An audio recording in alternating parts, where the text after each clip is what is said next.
तो हेलो मेरे प्यारे प्यारे शेर और सेनियो, आप लोग स्वस्थ होंगे, मस्त होंगे। आप लोगों की स्टडी अच्छे से चल रही होगी। तो आज जो है क्लास 9 वालों के लिए फिजिक्स का जो टॉपिक छूट गया था, चैप्टर 1 का, यानी कि चैप्टर नंबर आपका 7वां होगा फिजिक्स वाले में से, ठीक है, जो कि चैप्टर का नाम है गति यानी कि मोशन। तो आइए मेरे प्यारे प्यारे रसगुल्लों, इसके जो टॉपिक छूटे थे जो कि बहुत ही इंपॉर्टेंट है, यानी ये क्वेश्चन जो है पेपर में आपके इससे क्वेश्चन ज़रूर बनेंगे, ठीक है, जो कि बहुत ही इम्पॉर्टेंट है। यानी याद रखिएगा कि आई है, क्या है, पी है, यानी कि मैया मोरे पे परवा में ई आई, जो कि आपका टॉपिक क्या है इस बात को ध्यान रखिएगा, ठीक है। टॉपिक आपका कौन सा है मैं आपको बता दूं। सबसे पहली चीज़ तो ध्यान रखिएगा, इस टॉपिक में ये जो टॉपिक है आपका वो है गति के समीकरण। क्या है? गति के समीकरण। तो गति के समीकरण ये जो टॉपिक है, तो गति के ध्यान रखिएगा 3 समीकरण होते हैं। कितने होते हैं? 3 होते हैं। तो ध्यान रखिए, गति के कितने समीकरण होते हैं? 3 होते हैं, ठीक है। तो गति के समीकरण क्या होते हैं मेरे रसगुल्लों? गति के समीकरण। तो ध्यान दीजिएगा, गति के समीकरण की अगर हम बात करें, जिसको बोलते हैं, ठीक है, इक्वेशन ऑफ, क्या बोलते हैं? इक्वेशन ऑफ, ठीक है, equation of motion, equation of motion यानी कि गति के समीकरण। तो ध्यान रखिएगा, गति के 3 समीकरण होते हैं। कितने होते हैं? तो मेरे रसगुल्लों, गति के 3 समीकरण होते हैं। तो वो 3 कौन कौन से हैं ये आपको जानने हैं। तो ध्यान रखिए, गति के जो समीकरण है उस समीकरणों को, सबसे पहला जो समीकरण होगा आपका, जिसको बोलते हैं गति के प्रथम समीकरण। क्या बोलेंगे? गति के प्रथम समीकरण बोलेंगे, ठीक है। गति के प्रथम समीकरण क्या बोलेंगे? प्रथम समीकरण, ठीक है, जिसको बोलते हैं फर्स्ट इक्वेशन ऑफ मोशन, ठीक है, ये हो गया पहला। दूसरा जो आपका होगा उसे बोलेंगे, ठीक है, सेकंड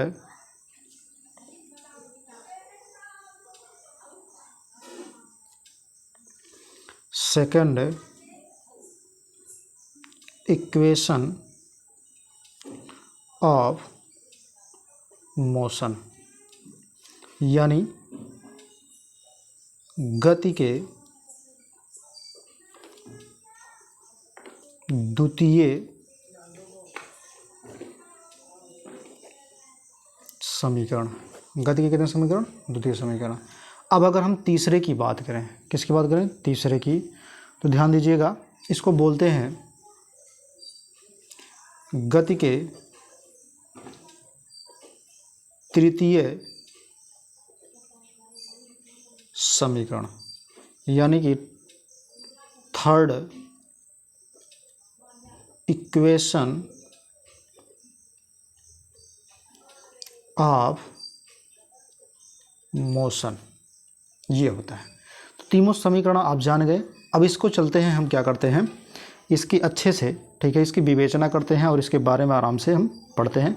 ये बहुत ही इंपॉर्टेंट है, तीनों के तीनों बहुत ही इंपॉर्टेंट है। इससे क्वेश्चन जरूर बनेंगे, चाहे वो इसको निगमन करने को आ जाएगा या फिर, ठीक है, इससे कोई क्वेश्चन आ जाएगा, ठीक है, जो कि इसमें जैसे मान लीजिए आपका हो गया, इससे आंकिक प्रश्न आ गया, कोई सवाल आ गया, ठीक है, तो इस तरह से इसमें चीज़ें आएंगी।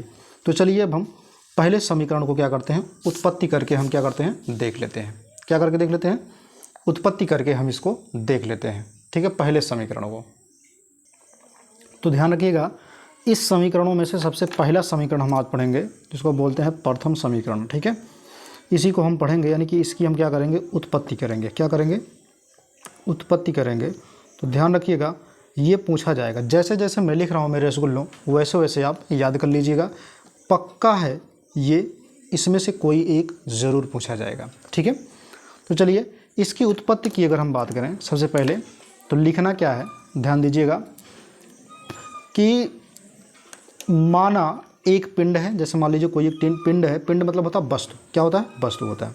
तो अब लिखेंगे ये स्टेटमेंट होता है, इसको आपको लिखना पड़ता है हर हाल में। अगर इसे नहीं लिखेंगे तो आपका नंबर जरूर कटेगा, ठीक है।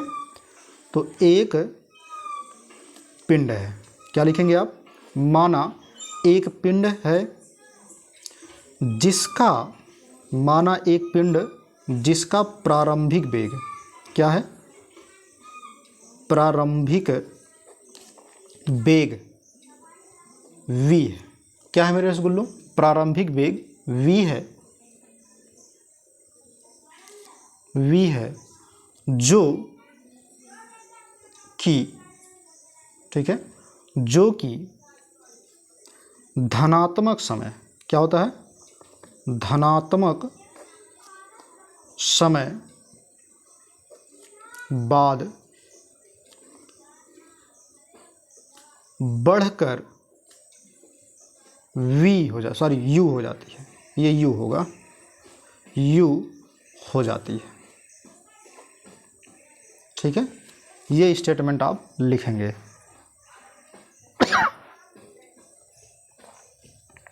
क्या लिखेंगे, माना एक पिंड जिसका प्रारंभिक वेग v है, जो कि धनात्मक समय बाद बढ़कर u हो जाती है, तो क्या करेंगे आप, लिखेंगे तो त्वरण की परिभाषा से, त्वरण का परिभाषा क्या होता है, हमने इसको पहले ही बताया था, ठीक है। तो त्वरण की परिभाषा क्या होता है, वेग परिवर्तन और समय के अनुपात को त्वरण कहते हैं। यानी कि हो जाएगा आपका, इसमें अगर हम बात करें तो त्वरण को ए से प्रेजेंट करते हैं, तो ए बराबर हो जाएगा वेग परिवर्तन बटे समय, क्या होगा, वेग परिवर्तन बटे समय हो जाएगा, ठीक है। ये त्वरण का सूत्र होता है। तो ध्यान रखिएगा इसको, जब हम अक्षर क्या नाम है, अक्षर से प्रदर्शित करेंगे तो ए आपका त्वरण है, ये आपका क्या है, ये त्वरण है, ठीक है। तो ए बराबर आपका क्या हो जाएगा, वेग परिवर्तन, वेग परिवर्तन कौन होगा, v और u होगा, तो v माइनस u बटे t होगा। t तुम्हारा समय होगा, v तुम्हारा क्या है, प्रारंभिक वेग है, और u तुम्हारा क्या है, अंतिम वेग है, ठीक है। तो जब तिरछा गुणा करेंगे बटे 1 कर देंगे, यहाँ क्या कर देंगे, बटे 1 कर देंगे, तिरछा गुणा कर लेंगे, तो क्या बन जाएगा, यहाँ ध्यान दीजिएगा, जब इसका आप गुणा करेंगे तो t at हो जाएगा आपका, क्या हो जाएगा, at, ठीक है। यानी at बराबर आपका हो जाएगा, इसका गुणा जब करेंगे तो v माइनस यू हो जाएगा, v माइनस यू हो जाएगा। तो हमें v का मान निकालना है, तो v का मान कैसे निकालना, v को इधर रोकते हैं, इसको इधर लेके आते हैं, तो कैसे लिखोगे, देखो v का हमें मान निकालना, तो v रोक देते हैं बराबर, ठीक है, u प्लस at हो जाएगा। u को आपको इधर लेके आइएगा, u को जब इधर लेके आएंगे बराबर इधर, तो चिन्ह परिवर्तित होगा, या माइनस है तो इधर आएगा प्लस हो जाएगा। तो ये निकल के आया गति के प्रथम समीकरण, ठीक है। ये होता है गति के प्रथम समीकरण का सूत्र होता है, जो कि बहुत इंपॉर्टेंट है, इसको याद रखिएगा, इससे चाहे सवाल आएगा, चाहे यही ही निगमन करने को आ जाएगा, ठीक है।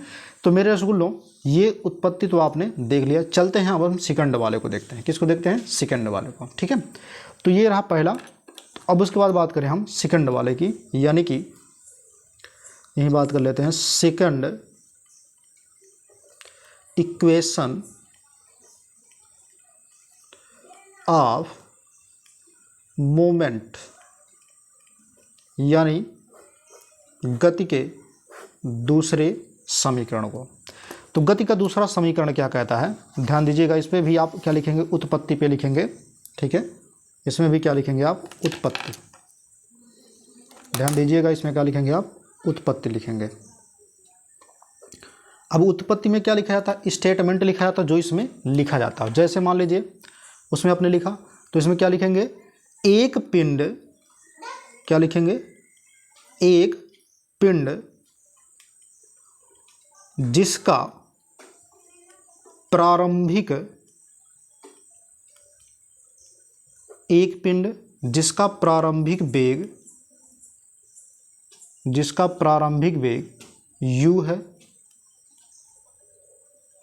u है, और जिसका प्रारंभिक वेग u है, और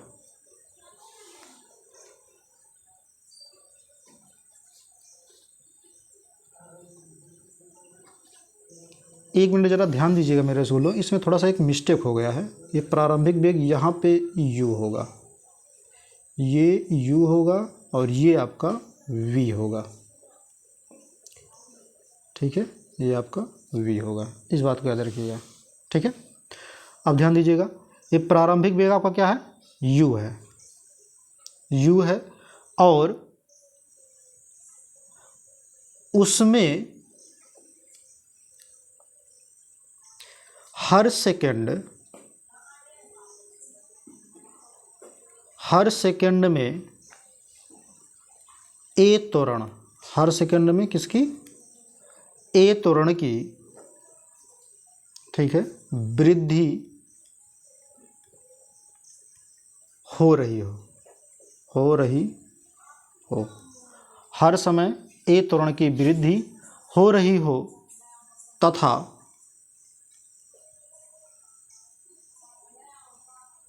अंतिम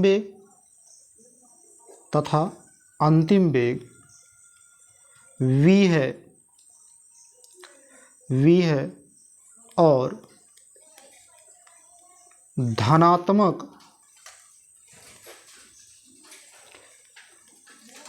धनात्मक समय में चली गई दूरी s है, धनात्मक समय में चली गई दूरी s है, ठीक है, यस है, तो समझ में आया? तो अब क्या लिखेंगे, गति आरंभ होने के 1 सेकंड बाद लिखेंगे आप, गति आरंभ होने के 1 सेकंड बाद वेग, यानी कि v बराबर आपका हो जाएगा, वेग बराबर आपका यहाँ क्या हो जाएगा, तो वेग क्या होगा तुम्हारा, u प्लस a हो जाएगा, ठीक है। ये हो गया गति आरंभ। अब होगा गति समाप्त होने के 1 सेकंड पहले, 1 सेकंड पहले वेग क्या हो जाएगा, v माइनस a, ठीक है, v माइनस a। तो दोनों का हम औसत वेग निकालेंगे, दोनों को जोड़ेंगे तो क्या लिखेंगे आप, औसत वेग, यानी कि v जो होगा यहाँ पे औसत वेग, अगर हम बात करें औसत वेग की, तो यहाँ पे आपका हो जाएगा u plus a plus v minus a, ये वाला और ये वाला दोनों जोड़ेंगे, बटे जो इन दोनों का क्या हो जाएगा, आधा हो जाएगा। अब ध्यान से देखिएगा, यहाँ पे माइनस में है a है, यहाँ पे प्लस में है, तो ये कट जाएंगे, बचेगा तो क्या तुम्हारा u और v, यानी इसमें से हाफ निकलेगा तो क्या हो जाएगा, 1/2 निकाल लीजिए, बचा क्या तुम्हारा u प्लस v बच रहा है, क्या बच रहा है, u प्लस v बच रहा है। तो ध्यान दीजिएगा इन चीज़ों को,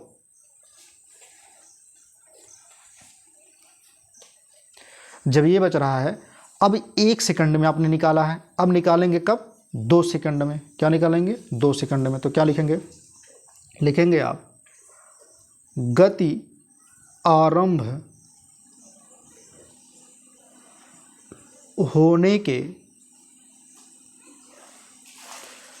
2 सेकंड बाद वेग, तब भी वही होगा, बस इसके स्थान पर 2 हो जाएगा, तो u प्लस 2a हो जाएगा। और गति समाप्त होने के 2 सेकंड पहले वेग, वही चीज़ होगा, यानी कि v माइनस 2a हो जाएगा, यहाँ पर 2a जुड़ जाएगा, ठीक है। जब इसका हम औसत वेग निकालेंगे, दोनों का औसत वेग, तो क्या निकल के आएगा, जैसे आपने इसमें लिखा था वैसे इसमें आ जाएगा, यानी कि क्या चीज़, u प्लस 2a गुणे v माइनस 2a बटे बटे 2 हो जाएगा। इस यहाँ से ये तुम्हारा कैंसिल हो जाएगा।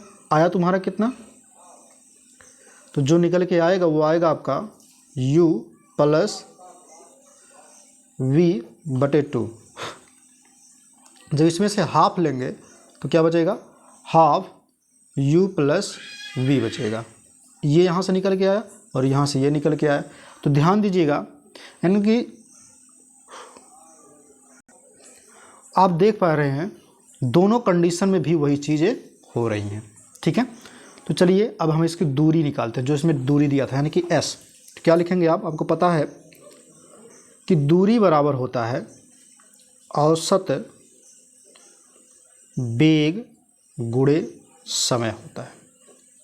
ठीक है, वेग गुणे समय।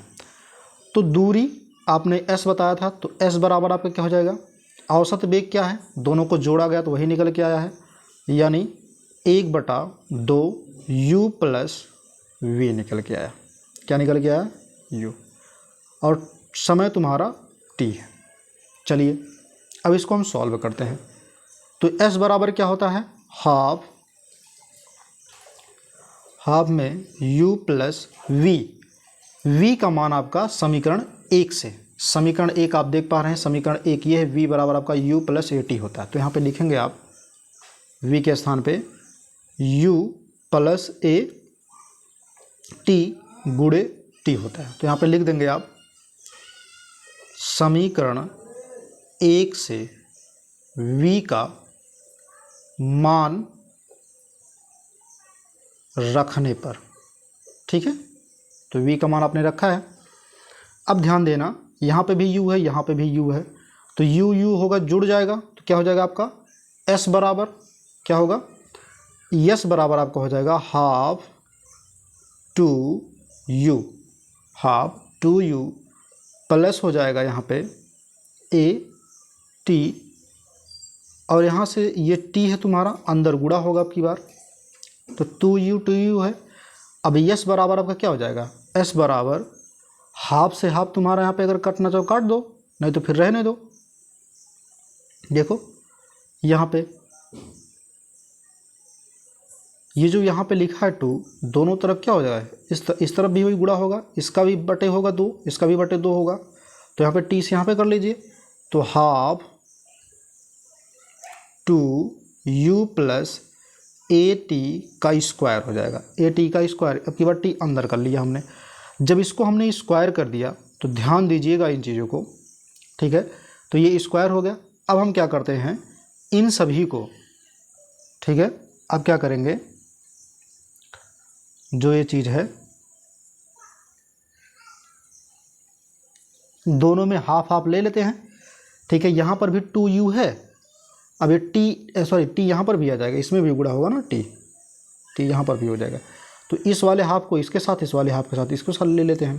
तो देखो ध्यान से क्या होगा, जब इस वाले का इसके साथ लेंगे, इस वाले का इसके साथ लेंगे, तो क्या हो जाएगा तुम्हारे यहाँ पे बनेगा 2ut बटे 2 प्लस, अब यहाँ पे देखो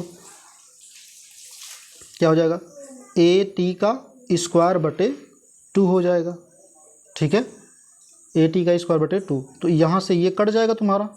ठीक है, यहाँ से ये तुम्हारा कट जाएगा, तो बचा क्या तुम्हारा, तो ध्यान दीजिएगा, जब यहाँ से कटा है ये, तो बचा है आपका u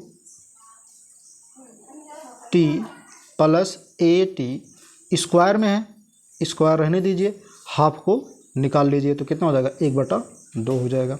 यानी आपका सूत्र निकल के जो आएगा वो आएगा s बराबर u t plus half at का स्क्वायर हो जाएगा। क्या हो जाएगा, at का स्क्वायर। ये सूत्र आपका बन के तैयार हो गया। ठीक है, ये रहा गति का दूसरा समीकरण। ठीक है, समझ में आया। तो ध्यान रखिएगा, ये भी बहुत ही इम्पॉर्टेंट है। चलिए अब हम क्या करते हैं, गति के तीसरे समीकरणों को सॉल्व करते हैं। क्या सॉल्व करते हैं, गति के तीसरे समीकरणों को। तो आप लिखेंगे तीसरे समीकरण को, ठीक है, कि थर्ड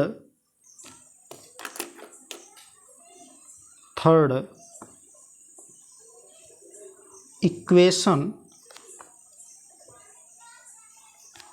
ऑफ मोशन, यानी कि गति के तीसरे समीकरण। तो इसमें सबसे पहले आप लिखेंगे उत्पत्ति। क्या लिखेंगे? उत्पत्ति। तो उत्पत्ति में आप जानते हैं क्या लिखेंगे, ठीक है, वही स्टेटमेंट लिखेंगे। तो इसमें देखो उत्पत्ति में कोई ज़रूरी नहीं कि इसमें स्टेटमेंट लिखा जाए, ठीक है, क्योंकि इसमें वही चीज़ फिर से लागू होगा, इसलिए इसमें उत्पत्ति नहीं लिखना है। क्या लिखना है? गति के प्रथम समीकरण से केवल लिखना है। क्या लिखना है? गति के, तो चलिए गति के प्रथम समीकरण से। तो गति का प्रथम समीकरण क्या है? आप जानते हैं कि वो है v बराबर u प्लस ए टी हो। ये है समीकरण का, ठीक है। अब इसमें ध्यान दीजिएगा, दोनों तरफ हम क्या कर देते हैं? वर्ग कर देते हैं। तो आप लिखेंगे, आप दोनों तरफ वर्ग करने पर, क्या करने पर? वर्ग करने पर।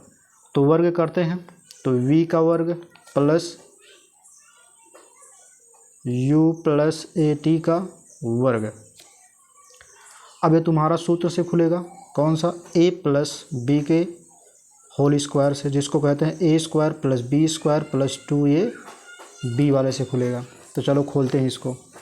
तो v का स्क्वायर बराबर आपका हो जाएगा, v का स्क्वायर हो गया बराबर, ये u है तो u का स्क्वायर लिख देते हैं, प्लस, ध्यान दीजिएगा, a का स्क्वायर, ठीक है, प्लस b का स्क्वायर, सॉरी a का स्क्वायर, मिस्टेक होगा, इसको a मानेंगे, इसको b, इसको a, इसको b, ठीक है। चाहे उस तरह से लिखिए या फिर इसका मान रख दीजिए। देखो a का स्क्वायर b का स्क्वायर प्लस 2ab, 2ab यानी कि a t हो जाएगा तुम्हारा, ठीक है, 2a sorry a t u, ठीक है। अब इतना हो गया। अब ध्यान दीजिएगा, स्क्वायर करना है, स्क्वायर आपका हो गया। अब क्या करना है? यहाँ पे v है तो v का स्क्वायर बराबर u का स्क्वायर है तो u का स्क्वायर रहने दो, प्लस यहाँ पे ध्यान दीजिएगा a का स्क्वायर है। किसका स्क्वायर है? a का स्क्वायर है। और यहाँ पे a का केवल स्क्वायर नहीं होगा, यहाँ पे t भी होगा। एक मिनट, नहीं तो मिस्टेक हो जाएगा, अभी तुम लोग गलत कर दोगे, ठीक है। ये समीकरण आपका एक है, ठीक है। इसको हमने सूत्र लगा के इस पर खोलना है, तो इसी के अनुसार रखना है। ध्यान दीजिएगा, v का स्क्वायर बराबर हो जाएगा आपका, v का स्क्वायर बराबर होगा, ठीक है। अब यहाँ पे a होगा तो इसी के अनुसार u का स्क्वायर प्लस ए टी का स्क्वायर हो जाएगा, a और t का स्क्वायर प्लस 2 हो जाएगा। a कौन है तुम्हारा? u है, और b तुम्हारा क्या है? ए टी है, ठीक है। ये इतना हो गया। अब क्या करना, ध्यान देना, यहाँ पे 2ut है तो इस वाले में स्क्वायर है। अब क्या करना है? देखो दोनों में a कॉमन है, तो a जब कॉमन है तो उसमें कोई दिक्कत नहीं, तो कॉमन कर लेते हैं इसमें। तो हो जाएगा v का स्क्वायर बराबर u का स्क्वायर, v का स्क्वायर बराबर u का स्क्वायर, ठीक है, प्लस यहाँ से 2a कॉमन करेंगे तो 2a कॉमन हो गया। बचा क्या तुम्हारा? अब जो बचा है उसी के अनुसार चलेंगे। बचा क्या है? u t, इधर लिख लेते हैं, ठीक है, u t, ये वाला u t इधर ले लेते हैं, प्लस u t हो गया ये तुम्हारा।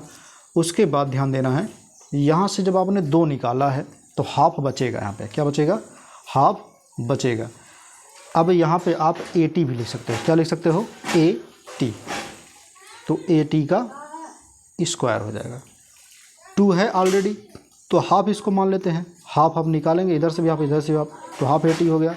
अब क्या करना है, नहीं समझ में आ रहा तो इसका मान रख दीजिए, तो तब आपको समझ में आएगा ना। अब क्या करना है, देखना ध्यान से, ये हो गया U T plus half A T का स्क्वायर। अब क्या करना है कि v का स्क्वायर है तो v का स्क्वायर रखो बराबर, ठीक है, कर दो इसको। अब क्या करना है, इसी में द्वितीय समीकरण को क्या कर देना है, दूसरे समीकरण को ले आकर रखना इसमें यस का मान, ठीक है। तो दूसरे के समीकरण से समीकरण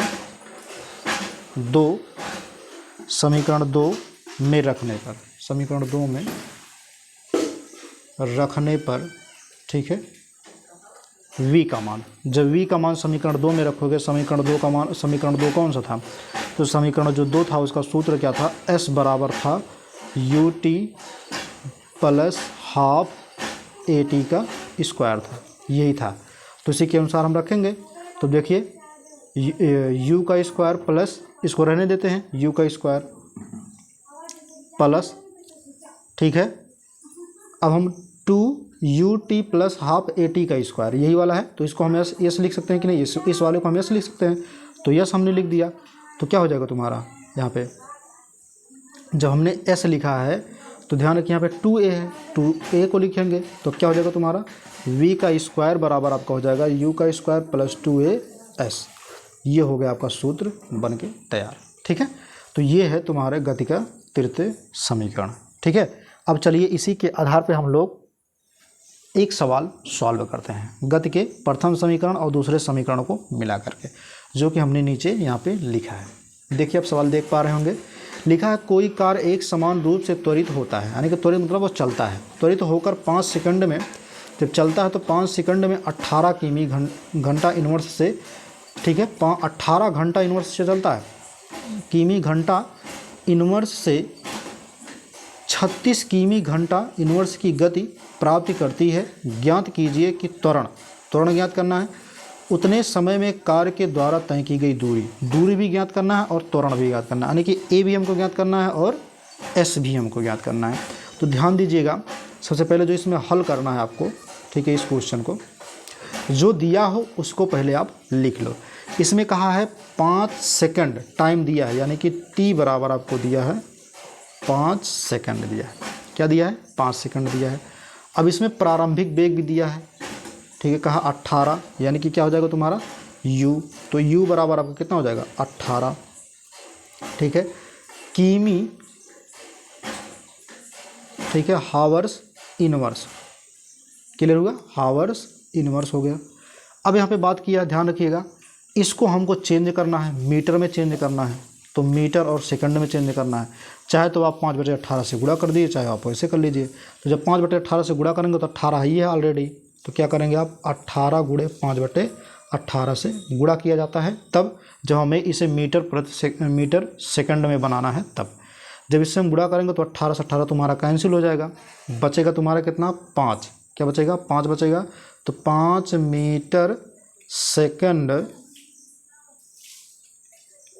इनवर्स हो जाएगा, ठीक है। ये इतना बचा है आपका। अब क्या करना है, अब अंतिम वेग भी दिया है, कितना दिया है 36 किमी, तो अंतिम वेग को क्या कर देते हैं हम, अंतिम वेग यानी कि v, ये हो जाएगा तुम्हारा अंतिम वेग, ये प्रारंभिक वेग है और ये अंतिम वेग है, यानी कि v बराबर आपके क्या हो जाएगा, यहाँ पे 36 किमी दिया है, तो 36 को हम क्या कर देते हैं, किमी प्रति घंटा दिया है तो घंटे को हम चेंज करते हैं, कितना 36 गुणे 5/18, जब चेंज करेंगे तो कट जाएगा तुम्हारा, कितना कटेगा, देखो 18 को 18 दूना 36, 2 पंचे 10, कितना आएगा 10 आएगा, कितना आएगा 10 आएगा। जब इसमें गुणा करेंगे इसमें 2 से तो तुम्हारा 10 आ गया। अब 10 क्या आया, मीटर सेकंड। तो हमें v का मान पता चल गया, u का मान चला गया, तो जायज़ सी बात है आपको a का मान पता चल जाएगा। तो पहले समीकरण से आपको लिखना है, तो पहला समीकरण क्या है, v बराबर आपका होता है u प्लस a टी होता है, v बराबर u प्लस a टी होता है, तो क्या करना है, v का मान आपको पता है तो v को हमें निकालना नहीं है, हमको a निकालना है, तो इसको और इधर कर देते हैं। तो यानी कि a बराबर आपका क्या हो जाएगा, त्वरण बराबर, तो a बराबर आपको लिखना पड़ेगा v minus u plus T. अब यहाँ v का मान कितना है, ध्यान दीजिएगा, तो v का जो मान है उसी की बात हम करें तो v तुम्हारा है 10 माइनस u कितना है आपका 5 है, बटे t कितना है 5 है। जब इसको आप घटाओगे तो a बराबर तुम्हारा कितना निकल के आएगा, तो 10 में से 5 गए 5 हो जाएगा, बटे 5 आएगा। तो जब काटोगे तो 5 का 5 तो तुम्हारा आएगा 1, कितना आया 1। ये तुम्हारा 1 मीटर प्रति 1 मीटर सेकंड इनवर्स में होगा, पावर 2 हो जाएगा, क्योंकि सेकंड सेकंड मिलकर के क्या हो जाएगा तुम्हारा पावर 2। तो ये रहा त्वरण, त्वरण निकल करके आपका आ गया। एक तो आपने सॉल्व कर लिया पहले वाले को, अब दूसरे वाले को सॉल्व करना। तो देखिए ध्यान से, दूसरे वाले को कैसे सॉल्व करोगे इस बात को ध्यान दीजिए। उसमें क्या कहा है उतने समय में कार्य के द्वारा तय की गई दूरी आपको ज्ञात करना है। तो आपको पता है दूरी बराबर यानी कि s बराबर क्या होता है, s बराबर होता है, आपको पता है। हम दूरी वैसे निकाल लेते हैं समीकरण से, पहले वाले दूसरे के वाले से। यानी आपको पता है कि इसमें होता है v का स्क्वायर बराबर u का स्क्वायर प्लस 2as होता है। हमको दूरी निकालना तो s को इधर लेके आते हैं। तो v का मान आपको पता है, u का भी मान पता है और a का भी मान पता है, अभी निकाले हो जस्ट, तो इसी पे मान रख दो। यानी कि v का स्क्वायर है तो तुम्हारा v का मान कितना हो जाएगा, तो v का मान तुम्हारा 10 है तो 10 का स्क्वायर हो गया, बराबर u का स्क्वायर है तो अभी जस्ट निकाले हो, यहीं देख रहे हो, ठीक है 5, तो 5 का स्क्वायर हो गया, प्लस 2 है, गुणे a का मान अभी निकाले हो 1 है, गुणे यस का मान हमें निकालना है, रहने दो इसको यहीं पे। अब क्या करना है आपको, जब यहाँ पे है इसको गुणा कर लेते हैं, चलो करते हैं। 10 का जब करोगे तो 100 हो जाएगा, इसका वर्ग निकालोगे, 5 का करोगे तो 5 25 हो जाएगा, ठीक है, प्लस 2 1 2 s हो जाएगा, 2s हो जाएगा। इसको हम छोटे लेटर में बनाएंगे तो जो 25 है, ठीक है 2s हो गया। अब क्या करना है, 25 को इधर लेके आओ, 25 को इधर लेके आओ। जब 25 को आप इधर लेके आओगे तो कितना हो जाएगा तुम्हारा 100 माइनस 25 बराबर 2s हो जाएगा। अब क्या करना है, 25 100 में से 25 घटाओगे कितना आएगा 75 बटे 2s हो जाएगा। हमको s का मान निकालना, 2 को इधर लेके इधर गुणा कर इधर आके भाग कर देगा, तो 75 बटे 2 हो जाएगा। s बराबर तो काटेंगे हम, कटवे नहीं करेगा, अगर इसको काटेंगे तो अब भाग दशमलव में जाएगा, यानी भाग देंगे आप 75 भागे 2 करेंगे आप, तो 2 तिहाई 6 हो जाएगा, 1 15 2 सत्ते 14 हो जाएगा, 2 सत्ते 14 7 हो जाएगा, यानी कि 1 निकलेगा फिर दशमलव चढ़ेगा, ठीक है, तो 0 बढ़ेगा, 2 पंचे 10 हो जाएगा, अब कट जाएगा, ठीक है। तो आया कितना आपका 37.5 बराबर s के मान कितना आएगा 37.5 आएगा। ये रहा आपके सवाल का आंसर, ठीक है। तो दोनों सवाल मुझे लगता है आपको समझ में आया होगा, ठीक है। तो आप लोग अच्छे से एकदम पढ़ लीजिएगा, ठीक है, और एकदम अच्छे से इस तरह की तैयारी करते रहिएगा, और जायज़ सी बात है ये चीज़ें आप पे पूछे जाएंगे, पक्का है, ठीक है। तो इसी के साथ साथ इस वीडियो की समाप्ति होती है और ये चैप्टर भी आपका समाप्त होता है। फिर मिलेंगे अगले वीडियो में नए चैप्टर के साथ। तब तक के लिए आप लोग हंसते रहिए, मुस्कुराते रहिए और अपने टॉपिक को अच्छे से पढ़ते रहिए। जय हिंद।